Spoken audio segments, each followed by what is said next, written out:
Welcome back नाजरीन to the course of introduction to programming in C language. आज हम lecture number 35 record करेंगे और आज की लेक्चर में हम एक बहुत ही इंपॉर्टेंट टॉपिक रिकर्शन को डिस्कस करते हैं। सी प्रोग्रामिंग में रिकर्शन क्या होता है और रिकर्शन कैसे हम इम्प्लीमेंट करते हैं, आज इसके ऊपर हम बात करते हैं और इसकी एक्चुअल यूज़ कहाँ पे की जाती है इसके हवाले से भी बात करेंगे।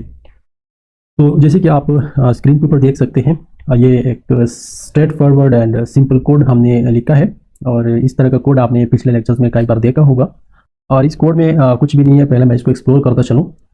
ये एक इसका कोड है जिसमें हमने एक फंक्शन क्रिएट किया हुआ है सम, जिसका काम ये है कि हम जो भी टू नंबर्स इसको पास करेंगे ये उनको सम अप करके रिटर्न करता है। यानी जब यहाँ से हम इस फंक्शन को कॉल करेंगे 2 और 3 को पास करते हुए, तो यहाँ पे ये पैरामीटर एक्स और वाई में स्टोर होगा और एक्स वाई की सम करके आंसर जो है वो हमें रिटर्न करेगा to that function which is stored in the variable result and we print the result. Okay, ये किस तरह काम करता है इसकी आउटपुट मैं आपको दिखा लेता हूँ।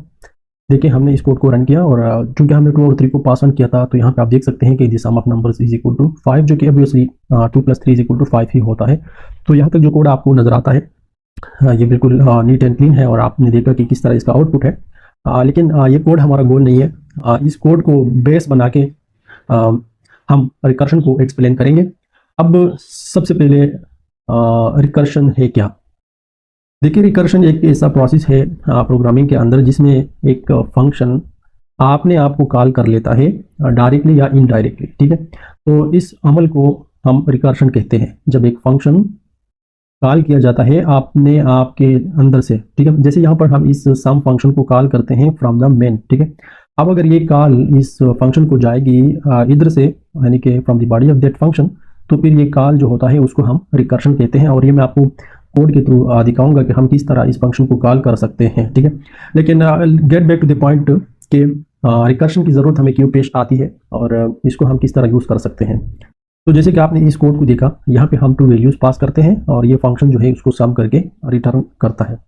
अब अगर मैं ये हमारे पास इस तरह की सिचुएशन आ जाए कि हम 2 वैल्यूज़ को सम अप ना करें, ठीक है, बल्कि इन 2 वैल्यूज़ की जगह हम एक रेंज ऑफ नंबर्स को सम अप करने की हमें ज़रूरत पड़े। जैसे कि फॉर एग्जांपल मैं चाहता हूँ कि 1 से लेके 10 तक डिजिट्स को मैंने सम अप करना है, या 1 से लेके 100 तक, या 1 से लेके 1000 तक, या 50 से लेके 100 तक, मतलब कोई भी रेंज आप ले लें। ठीक है, तो उस रेंज के अंदर जो नंबर्स है उनको आपने ऐड डन करना है। ठीक है, तो फिर आप ये काम किस तरह करेंगे?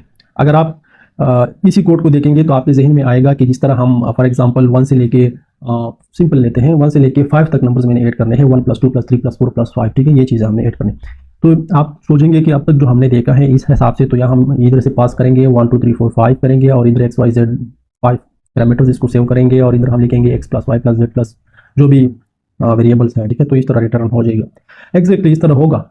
लेकिन this is not a good practice. इससे आपकी कोड जो है वो बहुत बढ़ जाएगी और इसमें कम्प्लेक्सिटी भी आ सकती है कि अगर आप इधर से भी 10 आर्गूमेंट्स पास करते हैं, या फॉर एग्जांपल अगर आपने 1000 नंबर्स का सम अप निकालना है, ठीक है, फिर इन दिस केस आपको यहाँ पे 1000 नंबर्स अलग से लिखने हैं, यहाँ पे 1000 पैरामीटर्स अलग से लिखने हैं और यहाँ पे फिर 1000 को, तो ये बहुत डिफिकल्ट टास्क है। ठीक है, अब इस टास्क को सिंपल बनाने के लिए और इसको मतलब ये है कि स्ट्रेट फॉरवर्ड अंडरस्टैंड करने के लिए हमारे पास 2 रास्ते हैं। ठीक है, एक तो या तो हम ये काम करें लूप के साथ ही साथ दूसरा ऑप्शन हमारे पास रिकर्शन का भी आ सकता है कि ठीक है, तो रिकर्शन के थ्रू भी हम ये देखेंगे कि ये काम हम किस तरह कर सकते हैं। तो चलिए सबसे पहले अपना टास्क सेट करते हैं। मैं चाहता हूँ कि 1 से लेकर 10 तक मैंने नंबर्स जो है उसको सम अप करना है। तो 1 से लेकर 10 तक नंबर्स को इस तरीके से नहीं करेंगे जैसे यहाँ पे हमने 10 आर्गूमेंट्स पास करने हैं और फिर यहाँ 10 पैरामीटर्स हमने लिखने। सो जैसे कि हम चाहते हैं कि 1 से लेके 10 तक नंबर्स हम ऐड ऑन करना चाहते हैं। इस रेंज को आप बाद में बढ़ा भी सकते हैं जब हम एक बार कोड लिखें। ठीक है, 1 से लेके 10 तक के लिए ये ज़रूरी नहीं है, लेकिन फिलहाल हम ये करते हैं। ठीक है, तो सबसे पहले आप क्या करेंगे, इधर से जो वैल्यू पास करेंगे वो आप रखें G10। ठीक है, क्योंकि आपने 1 से लेकर 10 तक नंबर्स पास करने हैं, तो यहाँ पे आप सिर्फ 10 पास करें, आपको 1 से लेकर 10 तक का सम आ जाएगा। अब चूंकि यहाँ से हम 1 वैल्यू पास करते हैं, तो यहाँ पे 2 पैरामीटर्स लिखने की ज़रूरत नहीं है मेरे ख्याल से। अब हमें सिर्फ एक पैरामीटर x काफ़ी है। ठीक है, और ये जो आप रिटर्न कर रहे हैं ना ऐड को, इसको भी आप हटा दें। ठीक है, क्या हो गया, हमारे पास अपना जो हमारा फंक्शन है वो तो एम्प्टी रह गया जो हमने बनाया था।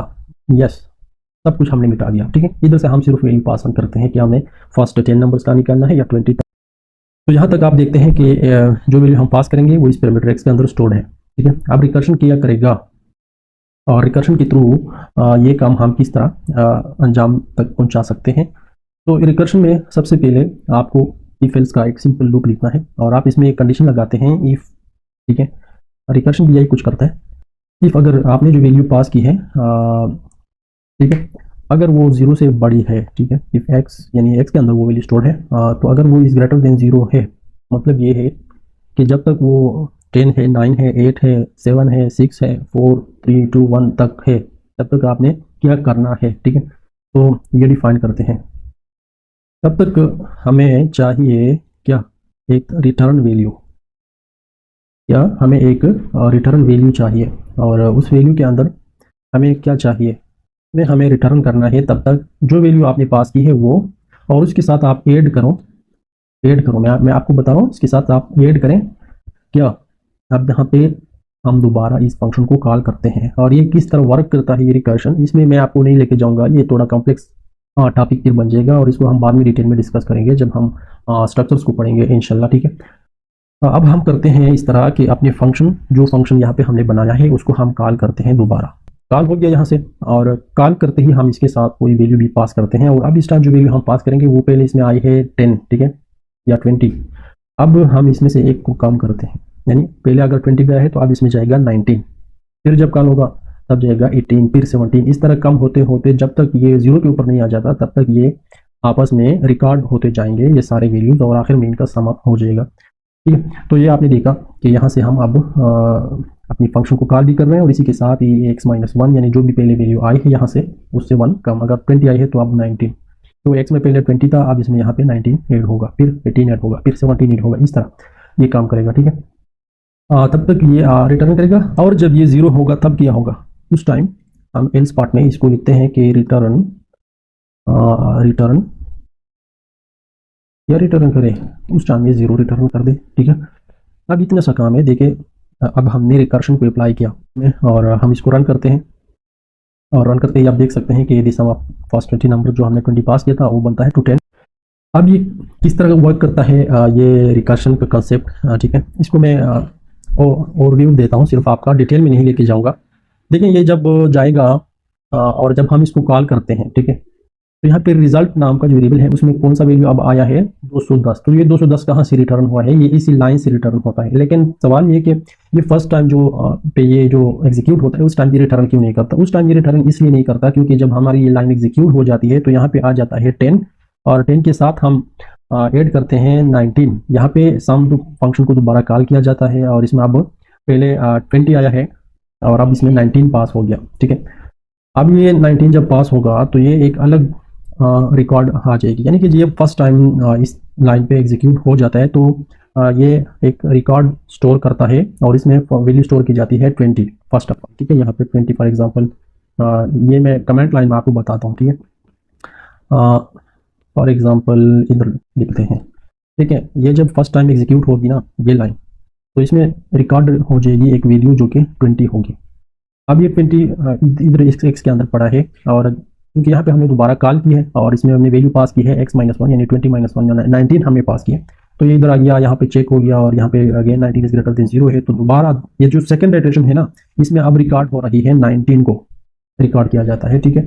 और इसी तरह ये चलता रहेगा, फिर इसमें थर्ड इटरेशन आएगी और इसमें 18 वैल्यू स्टोर होगी, तो इसी तरह ये वैल्यू जाते जाएंगे और 1 तक, तो इसमें अगेन फिर ये इटरेशन आएगा, और इसमें हमारे पास 1 0 जब आएगी 1 माइनस 1 की केस में तो ये कंडीशन ट्रू हो जाएगा, और इस टाइम ये जितने वैल्यूज रिकॉर्ड हुए होंगे 18 है, 19 20 19 18 17, ठीक है, इस तरह, तो ये होते होते 1 तक जब हम सारे रिकॉर्ड करेंगे और 0 वाली कंडीशन चलेगी, उस टाइम तक ये सारे वैल्यूज दोबारा ऐड होना शुरू हो जाएंगे और आपकी रिटर्न वैल्यू टोटल हो जाएगी, ठीक है। और फिर 0 है तो ये रिटर्न 0 करेगा, एक इस तरह ये फंक्शन अपनी एग्जीक्यूशन वाइंड अप करेगा, और आपने जो वैल्यू रिटर्न करनी है उसने पहले ये भेजेगा यहाँ 20 को, सॉरी सम टोटल जो सम बनता है वो पास ऑन करेगा टू दिस रिजल्ट, और इसके बाद ये एग्जीक्यूट हो जाएगी एल्स पार्ट, और इससे इस सारी फंक्शन की एग्जीक्यूशन जो है वो स्टॉप हो जाएगी और आपको एक आउटपुट रिजल्ट मिल जाएगा। तो इस तरह जो वैल्यू स्टोर की जाती है ये एक स्टैक बनता है इसका, ठीक है, और ये सारे वैल्यूज जो स्टैक में रिकॉर्ड किए जाते हैं, ठीक है। तो सबसे पहले 20 रिकॉर्ड हुई, फिर 19, फिर 18, फिर 17 और आखिर में 1, और ये जब सम अप होंगे ना तो ये भी आप याद रखें कि स्टेज में जो हमेशा लास्ट में आ जाता है वो फर्स्ट में चला जाता है। तो ये इस तरह होगी कि फिर जब ये सम अप होंगे ना, तो ये पहले 1 + 2 कर देता है, फिर 2 + 3 कर देता है, फिर 3 + 4 कर देता है, फिर इस तरह ये चीज़ें चलती रहेंगी। ठीक है, तो आई होप कि अभी तक आपने रिकर्शन का कॉन्सेप्ट आपको जहन में आया होगा कि रिकर्शन एक्चुअल में है क्या। ये रिकर्शन है जब हमने किसी फंक्शन को कॉल किया इसी फंक्शन की बॉडी से, तो इस अमल को हम रिकर्शन कहते हैं। सो आज तक के लिए इतना ही काफ़ी है। मिलते हैं नेक्स्ट लेक्चर में, तब तक के लिए मैं आपसे इजाज़त चाहूँगा। अल्लाह हाफिज़।